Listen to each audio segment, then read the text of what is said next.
সজনে আমাদের দেশের একটি জনপ্রিয় সবজি।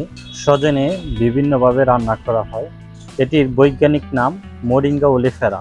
সজিনার পাশাপাশি সজনে পাতারও অনেক উপকারিতা রয়েছে গবেষকদের মতে। তবে সজিনা পাতার মধ্যে রয়েছে বিপুল পরিমাণ খনিজ পদার্থ ও vitamin, potassium, calcium, magnesium, zinc, vitamin A, vitamin C. এগুলো ছাড়াও প্রোটিন ও কার্বোহাইড্রেটও আছে এতে।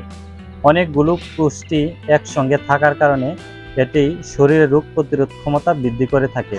সজনা পাতার পুষ্টিগুণ: এটি রোগ প্রতিরোধে সহযোগিতা করে, হরমোনের ভারসাম্য বজায় রাখতে সাহায্য করে, পুরুষদের ক্ষেত্রে টেস্টোস্টেরন হরমোন বাড়াতে সাহায্য করে, প্রদাহনাশক হিসাবে কাজ করে থাকে, অর্থাৎ শরীর বিভিন্ন ব্যথা দূর করে। পরিপাকতন্ত্রের বিভিন্ন সমস্যা যেমন খাবার সহজে হজম না হওয়া, পেটে অতিরিক্ত গ্যাস জমে থাকা, বুক জ্বালা পড়া ইত্যাদি সমস্যা কমাতে সাহায্য করে থাকে সজনের পাতা। হাড় ও দাঁতের সুরক্ষায় ভূমিকা রাখে। সজনে পাতায় প্রচুর ক্যালসিয়াম, ফসফরাস রয়েছে, যা দাঁত ও হাড়ের গঠন অত্যাবশ্যকীয় উপাদান হিসেবে কার্যকারিতা হয়ে থাকে। যাদের কোষ্ঠকাঠিন্য রয়েছে তাদের ক্ষেত্রে কোষ্ঠকাঠিন্য দূর করতে সাহায্য করে থাকে সজনে পাতা। সজনে পাতাতে রয়েছে ভিটামিন সি, যা অ্যান্টিঅক্সিডেন্ট হিসেবে কাজ করে থাকে। অ্যান্টিঅক্সিডেন্ট থাকায় এটি ত্বকে বয়সের ছাপ দ্রুত পড়তে দেয় না। সজনে পাতায় রয়েছে ভিটামিন এ, যা চোখ ভালো রাখতে সাহায্য করে। সজনে পাতায় প্রচুর পরিমাণ অ্যান্টি মাইক্রোবিয়াল বা অ্যান্টিব্যাকটেরিয়াল যৌগ রয়েছে, যা ত্বকের সংক্রমণ,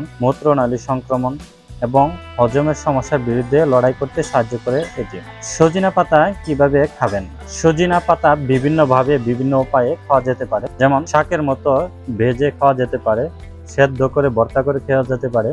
তবে রান্না করলে ভিটামিন সি এর অংশ কমে যায়। প্রাকৃতিকভাবে রোদে শুকিয়ে কিন্তু গুঁড়া করে খাওয়া যেতে পারে, ব্লান্ডার করে জুস হিসেবে খাওয়া যেতে পারে। তবে চায়ের মধ্যে কিন্তু খেতে পারেন আপনারা। কোনো কিছু অতিরিক্ত গ্রহণ শরীরের জন্য ভালো নয়, কিন্তু তাই সজনে পাতা গুঁড়া বা রস একদম নিয়মিত না খেয়ে একটু বিরতি দিয়ে খাওয়া ভালো। যেমন 10 থেকে 15 দিন খাওয়ার পর কিছুদিন বিরতি রেখে খেলে সবচাইতে ভালো উপকারিতা পাবেন। সতর্কতা: সজনে পাতা অনেক উপকারিতা থাকলেও এটির অতিরিক্ত গ্রহণের ফলে সৃষ্টি হতে পারে বিভিন্ন সমস্যা। তাই আপনারা এটি অতিরিক্ত গ্রহণ করা থেকে বিরত থাকবেন।